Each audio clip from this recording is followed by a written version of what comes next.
Vou apresentar hoje a Boa Safra Sementes, soja 3. Vou falar aqui todos os detalhes principais aí referentes a essa empresa do setor agrícola presente aí na Bolsa de Valores.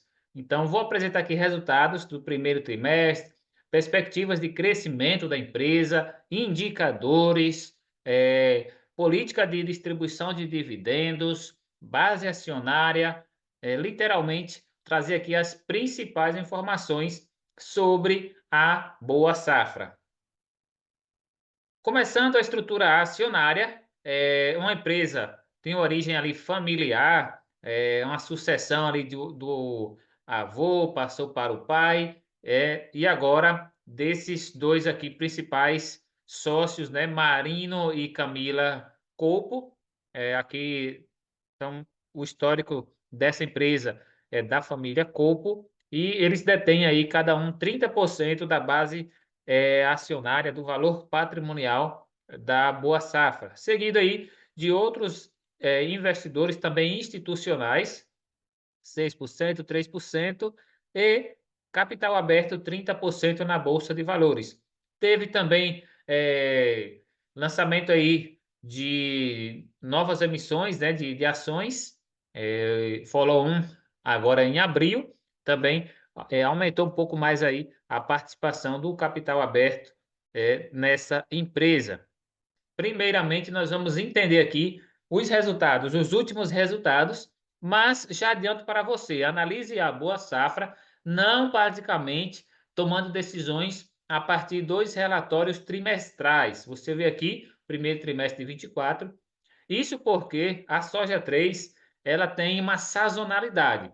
Primeiro que a empresa que está aí no ramo de beneficiamento de sementes, então isso naturalmente depende de safra. Depende ali do plantio, né, especialmente da soja e de outros grãos, como a empresa está também aí aumentando o market share, a sua participação aí no mercado nacional. Então, nesse caso, você vai ver a Boa Safra tendo primeiro trimestre, segundo trimestre, historicamente, com baixa receita. Então, especialmente no terceiro e no quarto trimestre, ou seja, no segundo semestre do ano, é que vai ter uma boa entrada aí, receita e também, consequentemente, lucro da Boa Safra. Portanto, é comum, até mesmo primeiro trimestre, fechar negativo, sem lucros. Isso porque a empresa ela tem até mais compromissos ali a pagar do que a receber devido ali à questão da sazonalidade do plantio. Mas isso vai diminuir com o tempo, especialmente porque ela já está entrando também, e é algo recente, em outras culturas, né? A exemplo também do milho, do feijão, forrageiras. Então, isso vai permitir que tenha agora uma maior distribuição, né, da receita também da companhia e, de certa forma, diminui essa sazonalidade, essa dependência do plantio da soja, que se dá especialmente ali no final do terceiro trimestre e quarto trimestre. Então, nessa época é que há uma grande receita da companhia. Mas também você vai notar que a Boa Safra ela tem adiantamento de pedidos, então agora no primeiro e no segundo trimestre já tem ali agricultores fazendo seus pedidos para a Boa Safra. Então já é também uma certeza, né, do que deve ser a receita também no terceiro e quarto trimestres. Então a empresa ela segue trabalhando, vendendo ali o ano todo, mas claro que primeiro e segundo trimestre ainda é carteira de pedidos, que vai se concretizar próximo ali ao plantio, isso já no final aí do ano. A Boa Safra é referência aí na produção de sementes no Brasil, ela já está dominando aí um mercado muito bom na produção de sementes, né? Beneficiamento de sementes, então ela trabalha também com tecnologia. É uma empresa aí que tem centros de beneficiamento de sementes, né? Unidades de beneficiamento de sementes e também tem centros de distribuição. Vou mostrar depois aqui a diversificação geográfica também, que isso é muito importante. Então, basicamente, a soja 3 ela é diferente das outras empresas do setor agrícola. Aqui nessa tela você vê, ainda são poucas as empresas do setor agro listadas na bolsa, deve, claro, aumentar isso aí nos próximos IPOs. Então aqui eu vou mostrar também um pouquinho um comparativo que você pode levar em conta ao escolher uma ou duas empresas do setor agrícola para compor a sua carteira. Mas já adianto que Soja 3 é muito diferente de Agro 3. Essa empresa aqui ela é muito ligada mais à aquisição de terras, melhoramento das terras e, consequentemente, vende aquelas terras também com lucros. De igual forma, a SLC Agrícola, também uma importante empresa aí do setor agro, e também ela tem um pouco de diferença. Essa aqui, literalmente, ela é mais mesmo propriedades, fazendas para, por exemplo, ali o cultivo, né, de algodão, também de soja, outras culturas, até mesmo a pecuária também em períodos ali de sazonalidades, né, para melhor aproveitar também as propriedades. Então, essa sim é mais ligada mesmo ao cultivo, ao plantio. Já a soja, ela é uma empresa que antecede essa etapa do plantio, ou seja, ela é de beneficiamento de sementes. Então aqui já apresenta ó, uma diversidade também ali dos tipos, né? Os cultivares de soja. Então, presença aqui em todo o território nacional, ainda não está presente em outros países. Inclusive, eu fiz pergunta nessa apresentação aqui de resultados, ali na teleconferência, né? E perguntei se era possível, né, que a Boa Safra também tivesse uma participação na África, já que lá tem também, agora é crescente, né, o plantio de soja na África. De início ali o CEO da empresa respondeu que não há ainda nenhum pensamento de expansão para outros países ou até mesmo a África, com a questão ali de beneficiamento também de sementes. Mas, de qualquer forma, soja continua sendo uma demanda global, crescente, né? Ainda hoje depende muito do Brasil e Estados Unidos, e especialmente o Brasil tem aí melhores condições para a produção de soja. Aqui sementes de alto valor agregado. Então, a Boa Safra, claro, além dela ter ali também unidades, onde ela faz os seus experimentos, plantios, ela acaba beneficiando aquelas sementes, né, produzidas, e isso ela, depois de serem armazenadas, refrigeradas, elas vão ser vendidas novamente para centenas ou milhares de agricultores que vão fazer pequenas plantações ou até grandes plantações aí de soja. Portfólio diversificado agora também com milho, forragem, que é cobertura de solo, feijão, sorgo e trigo. Então, além da soja, está entrando essas outras 5 culturas aqui, e isso vai propiciar também melhoras nos resultados no primeiro e segundo trimestre, especialmente. Unidade de produção, centros de produção, a gente vê aqui ó, 20% de crescimento da capacidade instalada, isso é muita coisa para um ano safra, né, o 23, 24, e já tem aí mais centro de distribuição sendo também entregues, unidades de produção também, como no Mato Grosso, inclusive com a arrecadação feita aí no Follow-on agora em abril, com cerca de 300 milhões de reais, que vai também agora para essas unidades de beneficiamento, de produção e distribuição. Informação importante aqui, ó.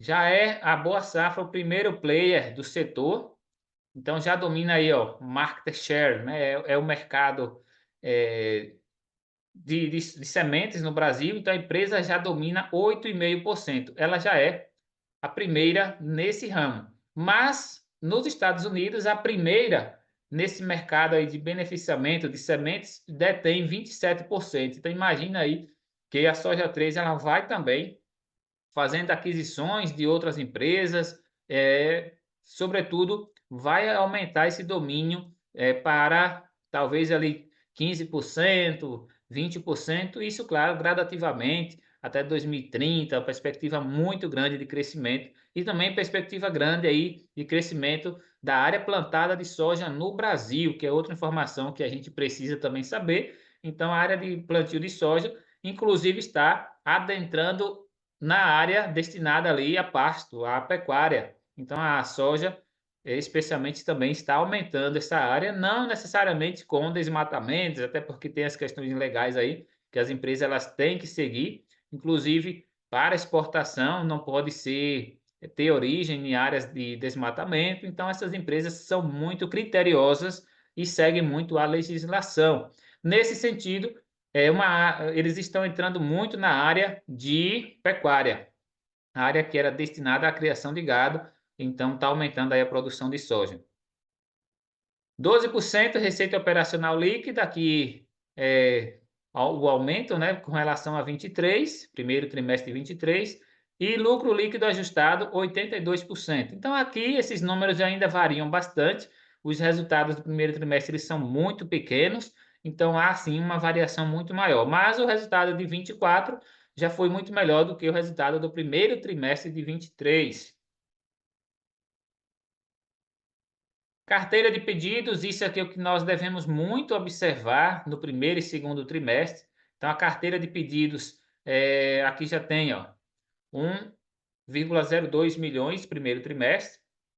Então, isso aqui também já representa muita coisa. Eu vou mostrar logo depois o gráfico ali. Então, já os agricultores fazendo suas reservas, né, para aquisições de sementes aí com esses melhoramentos. São sementes muito mais resistentes, né, a questões ali do solo, pragas, questões climáticas. Então, há uma resistência maior dessas sementes. Elas chegam ao plantio com muito mais qualidade e por serem selecionadas. Receita bruta, demais semente, 29 milhões. Isso aqui vai crescer demais, essa área aí de outras culturas. Receita operacional líquida, 2 milhões. Capex, investimentos para 2024, 140 milhões, aqui muito no Mato Grosso, né? Centro de distribuição. Então a empresa ela tem caixa, né, para seguir investindo mais. A gente pode esperar uma empresa que vai continuar investindo em 2025, 2026. Então, eu acompanho muito, né, as falas ali do CEO da empresa e a tendência é muito ainda crescimento. Apesar disso, já vem entregando também dividendos, juros sobre capitais. Eu vou mostrar ali como que é a política de distribuição. Aqui o último, follow-on 300 milhões em abril, agora recente. Isso também é uma exigência ali do novo mercado, da B3, porque a empresa tinha ali, parece que 17% só de capital aberto. Então, agora conseguiu aí chegar a 30%, atendendo ali o mínimo necessário. Perspectiva aqui, ó, visão da empresa se manter como maior empresa de beneficiamento, tecnologia aí, beneficiamento de sementes, né? Primeiro lugar no player de sementes, e a tendência dela é se distanciar das outras menores, sobretudo agora que ela tem essa força aí de capital aberto na Bolsa de Valores, que foi uma grande conquista. 2024 aqui, o início de obras de 2 novos centros de distribuição no Mato Grosso. Então vai aumentar muito a capacidade, ó, em big bags. Isso aqui, a empresa com certeza ela vai aumentando bastante, né, a capacidade. Aqui a unidade de beneficiamento em 2019, então a empresa muito ainda recente, inclusive o IPO 2021. Aqui a gente vai ver aqui, ó, IPO 2021. Outro detalhe importante que você deve saber aí da Boa Safra, que ela também fez um lançamento de um Fiagro em 2022. Lançamento aí no Fiagro começou em 2023, a listagem, junto com a Suno. A Suno é muito mais na área aí da gestão, né, desse Fiagro. E o papel da Boa Safra no Fiagro, né, o SNAG 11, é justamente que favorece ali aos produtores, eles fazerem a aquisição das sementes e terem o Fiagro ali como o financiador, como empréstimo, né? Então, a dívida, né, vai ser desses agricultores diretamente com o Fiagro. Então, o Fiagro, ele basicamente investe em dívida, né, em recebíveis. Então, é a relação direta aqui com os produtores. E isso favorece muito, inclusive, ao aumento de pedidos, né? Quanto mais os agricultores eles vão fazendo seus pedidos na Boa Safra, e eles têm essa intermediação ali, digamos que vai fazer esse empréstimo, né, para que eles possam produzir e pagar também ao Fiagro. Então, o Snag 11 faz essa transação. Aqui já aquisições, você vê que vai aquisições da soja. Então vai ter mais aquisições com certeza, e uma das formas você vê que é a expansão, o aumento aqui de ações, né, da base acionária, arrecadou mais 300 milhões, então, sobretudo ali para investimentos no Mato Grosso. Aqui a capacidade instalada de Big Bags, você vê que de 2014 multiplicou por 10 vezes em 10 anos. Repare que de 24, né, para 240 mil Big Bags. Então, ela é a capacidade. A tendência aqui, ó, esperado para 25 é bem mais, talvez ali já 270 Big Bags. E, com certeza, a tendência é aumentar ainda mais essa capacidade. Então, crescimento ali, ó, composto de 23% ao ano nessa capacidade de produção, de instalação dessa empresa Boa Safra. E a diversificação, que isso é muito importante. Aqui centros, unidades de operações, ó, unidades operacionais da Boa Safra, centros, os últimos aqui, ó, de Mato Grosso, em instalação. Logo, isso aqui já vai representar mais capacidade também aí de distribuição dessas sementes. Então, veja aqui, conforme está no mapa e aqui a imagem, você percebe que ela está diversificada aqui também, além do centro-oeste, né, ali preferencialmente a soja, né, onde tem ali a maior produção de soja. A gente vê aqui soja, Goiás, Mato Grosso, especialmente, né, mais tradicional. E a empresa ela também já entrou na região do Matopiba. Matopiba é Maranhão, Tocantins, Piauí e Bahia. Uma área muito boa também agora de plantação agrícola, Barreiras, Luiz Eduardo Magalhães na Bahia. Então, a gente vê aqui essa região muito também na área irrigada, então crescendo muito o agro também para a região oeste da Bahia. E Maranhão, aqui no sul do Maranhão também. Então, essa área aqui também já tem aí centro de distribuição também da Boa Safra também, como a gente vê aqui, ó, Paraíso, Tocantins, Sorriso, Mato Grosso, Balsas no Maranhão, Minas Gerais também, Jaborandi na Bahia, também é algo muito recente ainda, ó. Que Minas Gerais também, norte de Minas ali, no centro-norte de Minas, talvez. Goiás, Formosa, né, que é a base principal da soja, da Boa Safra. Então, a gente vê aqui unidades de beneficiamento, inclusive aqui na Bahia, né, unidades de beneficiamento. E em Lilás, a gente vê aqui centros de distribuição. Então, aqui é a questão da logística, né, centro de distribuição. E também agora a gente vê também ali parcerias na Bestway, então aqui também em Minas Gerais, então ela vai se expandindo ainda mais. E agora, chegando também na produção na, na região sul.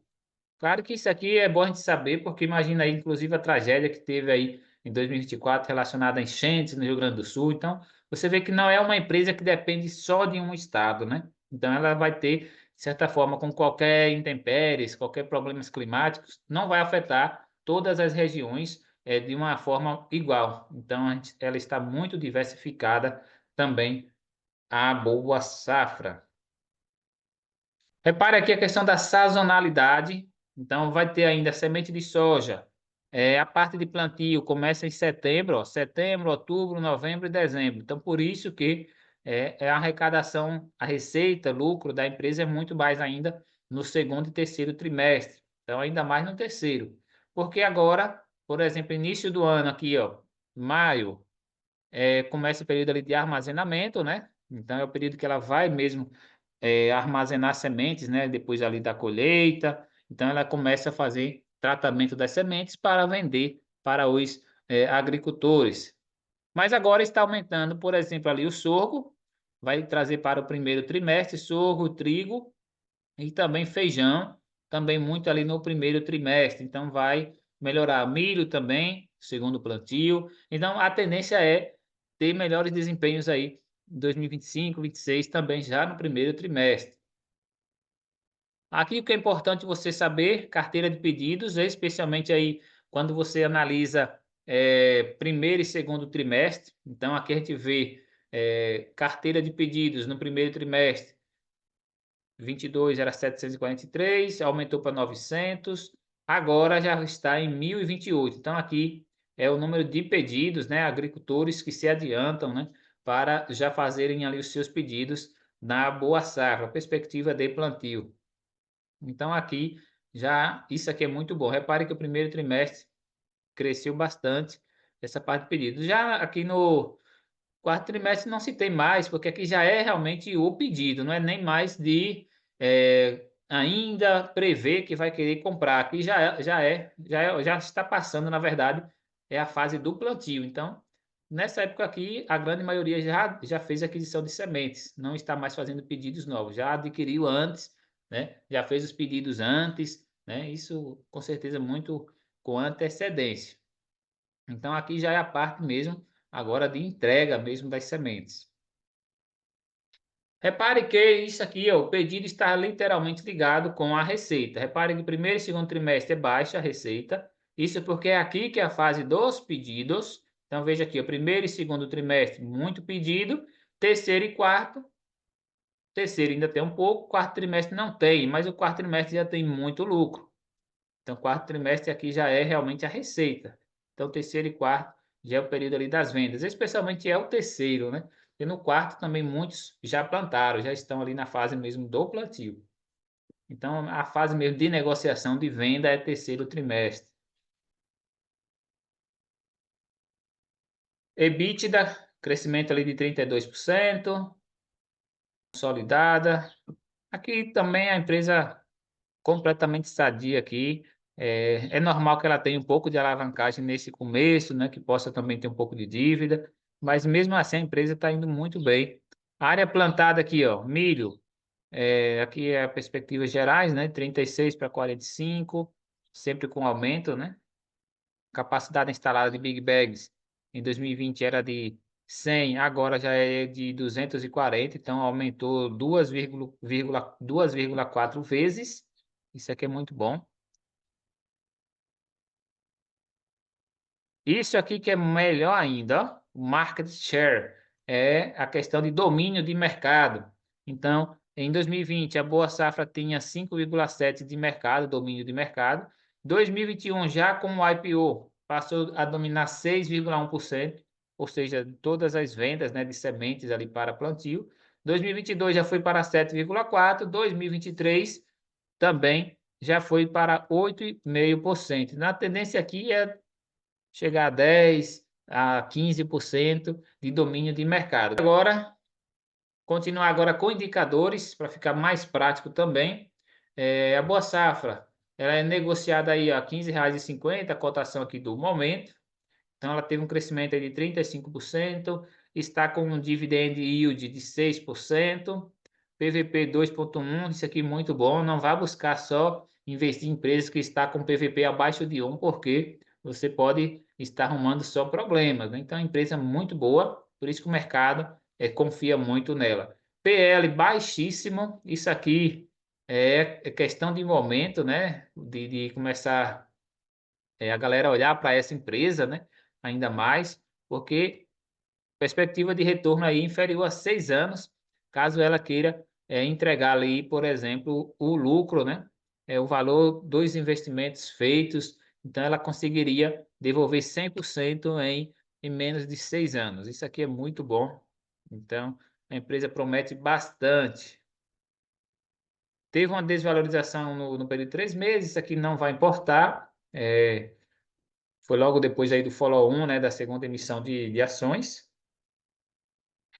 Receita alta, isso aqui mostra que praticamente é o mesmo valor da empresa, o patrimonial, é o tanto que ela também tem de receita, né, de vendas, né? Claro que depois aqui vamos ver o lucro. Então, a receita aqui, repare que ela vai estar em 1,4, 1,6, 0,7.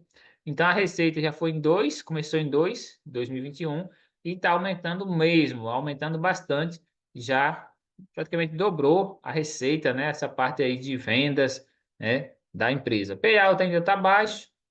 Eu vou mostrar aqui agora também depois referente ao dividendo, né? Margem líquida boa, 18. O EV/EBITDA também tá bom, 8.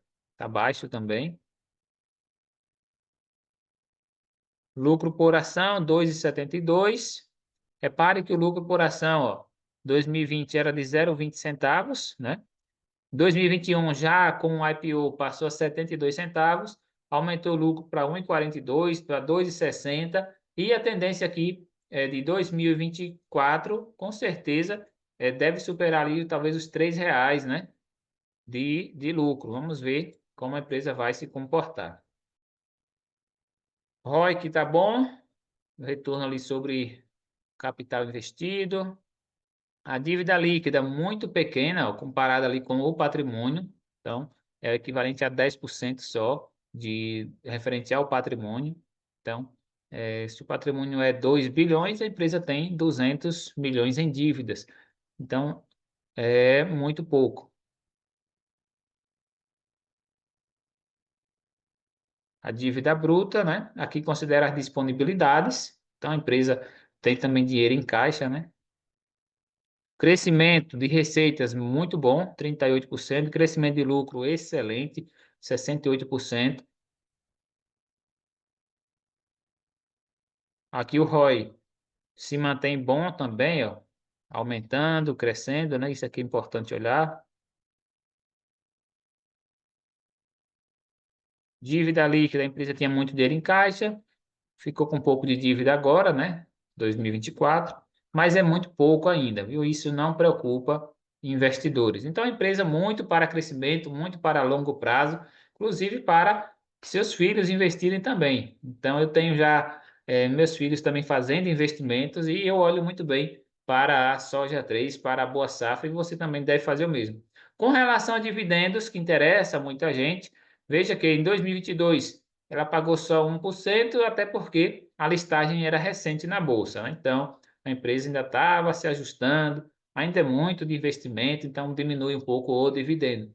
2023 ele pagou 5% e 2024 ainda não pagou dividendo. Então, 2024, aqui considera, claro, os últimos 12 meses, mas no ano 2024 ainda não tivemos datacom da Boa Safra.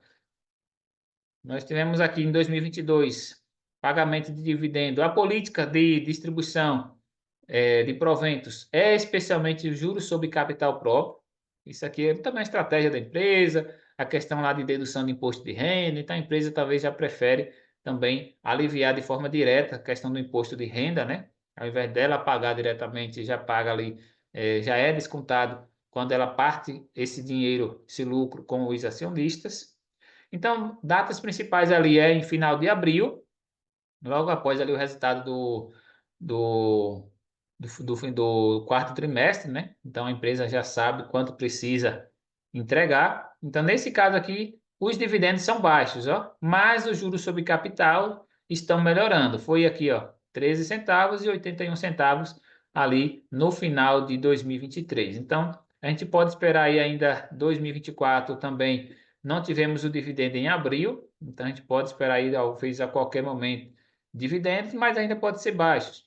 E especialmente os juros sobre capital aí entre outubro, novembro e dezembro. Então não dá falta ainda firmar essas datas ainda, até porque a distribuição é muito recente. A Boa Safra já conta com 41.500 investidores. Isso aqui é muito bom, a empresa segue crescendo. A empresa tem dois investidores institucionais. A tendência aqui é aumentar a partir do momento em que a empresa ela faça parte do índice Ibovespa, né? Então ela ainda tem ainda liquidez insuficiente para fazer parte desse principal índice da Bolsa de Valores, que reúne ali as 90 e 100 principais empresas, né, as mais negociadas na Bolsa, e muitos investidores institucionais têm esse critério. Para investir, a empresa deve fazer parte do Ibovespa. Então, claro, chegando esse momento de entrar no Ibovespa, vai atrair também investidores institucionais e também, especialmente, aumenta a liquidez devido aos ETFs que replicam exatamente o Ibovespa. Então, exemplo do BOVA11 e de diversos outros aí, ETFs que replicam o Ibovespa. Então, isso aumenta muito a liquidez, aumentando muito a demanda de compradores, o preço da Boa Safra tende a subir ainda mais. Pessoas jurídicas, investidores ali com pessoas jurídicas também já 412. Remuneração aqui da diretoria, até que está um valor até baixo, podemos considerar, né? 9 milhões anuais, tá bom, né? A gente não quer que a empresa também, ela tem algumas que vai para 60 milhões, né? Que gaste muito com diretoria. Então, quanto menos despesas administrativas, melhor para a questão do lucro. Vamos observar aqui o lucro líquido da empresa. Isso aqui a gente tem que observar mesmo. Antes do IPO estava em 26, depois foi para 70 milhões. E 2021, aqui porque já começou, né? Análise ali, por exemplo, né, do novo mercado, da Bolsa de Valores. Então, ele já começa a analisar desde o pedido de IPO até realmente ao IPO em 2021. Aí começa agora de 127, 169 milhões em 2022 e cresceu bastante o lucro líquido no ano de 2023. Então, isso aqui é muito bom, essa parte de crescimento de lucro.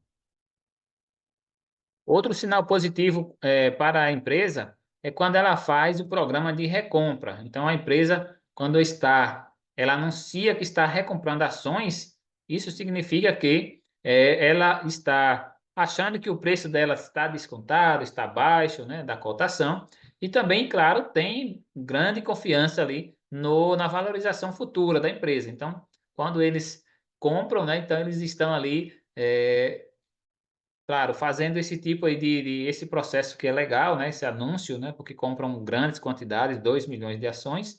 Isso é bom sinal para você que está também comprando, ou você que já tem, especialmente você que já tem ações, é um bom sinal quando a empresa também compra ações. Então, é um sinal aí positivo para você. E também pode ser que ela venha descartar essas ações futuramente, né? E aí já entraria como uma bonificação para você indireta, não é aquela bonificação que você recebe mais ações, mas se a empresa tinha 10 milhões de ações, por exemplo, e ela descartou 2 milhões, ou seja, ela eliminou ali 20% da empresa. Então você passa a ter, com a mesma quantidade de ações, um domínio maior na participação da empresa. Então, menos ações e você continuaria tendo ali as mesmas. Então passa a ter um valor maior aquelas ações que você detém. Então, isso aqui é importante também, programa de recompra. Índices com o soja 3, então, por enquanto, nenhum índice ainda relevante. Esses índices aqui não trazem replicação de ETF, então não está sendo muito vantagem. Mas já mostra que a empresa tem boa governança, então são tag along bom, 100%. Então, isso aqui são sinalizações positivas. Mas a gente espera que entre aí também, sobretudo, claro, no IDIV, né, o índice de dividendos, e também no Ibovespa. Vamos parar aqui agora a soja com as outras empresas do setor agrícola. Especialmente o que importa aqui, a gente vai ver, vamos ver aqui o ROI. Veja que o ROI, a soja 3 está em primeiro lugar, ó. Soja 3 aqui em primeiro lugar. O ROI aqui, ó, 31. Então, o melhor ROI é dela. A liquidez média aqui em 2 meses. Vamos ver aqui as que têm maiores liquidez. A soja está em terceiro lugar, inclusive já superando a Agro 3, que tem muito mais tempo de IPO. Então, a SLC Agrícola tem 41 milhões, né? A média ali, excelente, já está no Ibovespa. Agora, a soja 3 não deve também demorar. Vamos melhorar um pouquinho mais, né? Então, já está ali no top 3, também isso é muito bom. Com relação aqui ao patrimônio líquido, a gente vê que a soja 3 ela está entre as três maiores patrimônios líquidos da empresa, ali de 1 bilhão e 900 milhões. A dívida, com relação aqui à dívida, a soja, ela está em terceiro lugar, aqui com 0,8, aqui é o patrimônio bruto, né? A dívida bruta, ou seja, não considera a disponibilidade de caixa, mas ela tem caixa bom, então a dívida não preocupa, né? Tá ótimo. Crescimento de receitas. Repare que as principais, a soja detém aqui o primeiro lugar, a empresa que mais teve crescimento de receita aí, considerando os últimos 5 anos, na verdade, os últimos 3 anos, né? Porque o IPO dela é recente. O EV, EBITDA, outro indicador importante. Quanto menor é melhor, então a soja está aqui com o segundo melhor EV/EBITDA, 7,9. Margem líquida, vamos ver aqui quem tem as melhores margens. Nesse caso aqui, a soja está em terceiro lugar, 18% de margem.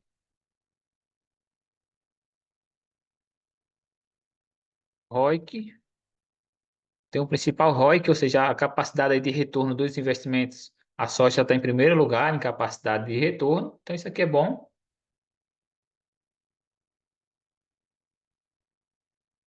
Dividendo, vamos ver aqui a parte de dividendo. A soja está em segundo lugar e a empresa recente que está investindo bastante. Então a soja 3 ela deve estar no seu radar aí para você analisar e investir. Concluindo aqui, vou mostrar o estatuto da empresa com relação à destinação de lucros. Então a empresa prevê destinação de lucros. O lucro líquido, principalmente a primeira parte, é compor 5% ali a reserva legal. Então, isso aqui, para quem investe para longo prazo, é bom a empresa continuar sadia, então a empresa ter uma reserva. Então, sempre já vai 5%, não vai exceder 30%, mas deve ter ali, inclusive, todo o lucro líquido é essa incorporação ali de 5%, né? Para essa reserva, aumentar essa reserva. Feito a questão da reserva legal e a reserva também para investimentos, né? Que é a destinação ali de investimentos, a reserva de expansão, ó, isso aqui, ó, reserva de expansão, a empresa deve distribuir o remanescente aqui, o saldo remanescente, em forma de dividendos. Então, de início, você vai ver ali um mínimo de 10% em dividendos. A B3 preza por 25%, né, de distribuição. Então, aqui fala que é assegurado o recebimento de dividendo obrigatório anual de 10% do lucro. E também prevê juro sobre capital, JCP, que é, na verdade, o principal valor pago em remuneração. Ó. Então, a empresa prevê aqui o pagamento de juros sobre capital próprio, que vai complementar também os dividendos. Ali diz 10% mínimo de dividendo, então vai completar ali os 25% que a B3 preza, através de juros sobre capital. Então, fica um pouco a critério da empresa ver o que é melhor, qual é a estratégia melhor de distribuição.